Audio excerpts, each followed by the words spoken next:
Hello guys, അപ്പോൾ വാട്ടെ ഈറ്റിൻ്റെ day നോക്കിയാലോ. രാവിലെ ചപ്പാത്തിയും കോളിഫ്ലവർ കറിയുമാണ് കഴിച്ചത്. അപ്പം 4 ദിവസങ്ങൾക്ക് ശേഷം ഞാൻ ഇന്ന് തിരിച്ച് പുനലൂർ എൻ്റെ ഫ്ലാറ്റിലേക്ക് പോവുകയാണ്.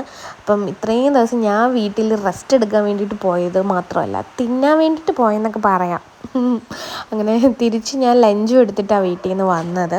മോരുണ്ടായിരുന്നു, നെത്തോലി വറുത്തതുണ്ടായിരുന്നു, കാത്തോരനുണ്ടായിരുന്നു, പിന്നെ ചോറും എടുത്തു. അത്യാവശ്യം എനിക്ക് വേണ്ടുള്ള ക്വാണ്ടിറ്റിയിൽ മാത്രമേ ഞാൻ എടുത്തുള്ളൂ. പിന്നെ കുഞ്ഞ് ബോക്സ് ആണല്ലോ. പൊന്നു ഫുഡൊക്കെ രാവിലെ വെച്ചിട്ട് പോകും കേട്ടോ. നല്ല ടേസ്റ്റാണ്. നമ്മൾ കഴിക്കുന്ന കറികൾ വീണ്ടും വേറൊരാൾ വെക്കുമ്പോൾ നമുക്ക് ഒരു പ്രത്യേക ഇഷ്ടമാണല്ലോ. പിന്നെ ഇനി ക്ലാസ്സിൽ കുറേ കാര്യങ്ങളുണ്ട് ചെയ്യാൻ. അപ്പോൾ ഇനി പോയേ പറ്റത്തുള്ളൂ. വീട്ടിൽ നിന്ന കാര്യങ്ങൾ നടക്കില്ലല്ലോ. അങ്ങനെ ക്ലാസ്സിൽ വന്നപ്പോൾ ഞങ്ങളെല്ലാവരും കൂടി എന്താ പറയുക, ഫുഡ് ഷെയർ ചെയ്ത് കഴിച്ച് അതൊരു വേറൊരു ഫീൽ തന്നെയാണ്. പിന്നെ വേറൊരു കാര്യം വെച്ചാൽ ഇതിൻ്റെ ഇടയിലൊന്നും സ്നാക്സ് കഴിച്ചിട്ടില്ല. ക്ലാസ്സിൽ തിരക്കായിരുന്നു. പിന്നെ ഡിന്നർ തമ്പുരുവിൻ്റെ വീട്ടിൽ നിന്ന് കേട്ടോ ഡിന്നർ കഴിച്ചെല്ലാം കഴിഞ്ഞപ്പോഴാണ് കേട്ടോ വീഡിയോ എടുക്കാൻ മറന്നുപോയത് ആലോചിച്ചത്. അതാണ്ട് പ്ലേറ്റ് എംറ്റി. ആദ്യം പ്ലേറ്റിനകത്താണെങ്കിൽ പൊറോട്ടയും ചിക്കൻ ഫ്രൈ ഉണ്ടായിരുന്നു കേട്ടോ. അത് കഴിഞ്ഞിട്ട് ഞങ്ങൾ ചോറും മീൻകറിയും മീൻ തോരനും ഇട്ട് കഴിച്ചു. ഇനിയിപ്പോൾ നേരെ വീട്ടിൽ പോവാണ്. ടാറ്റാ.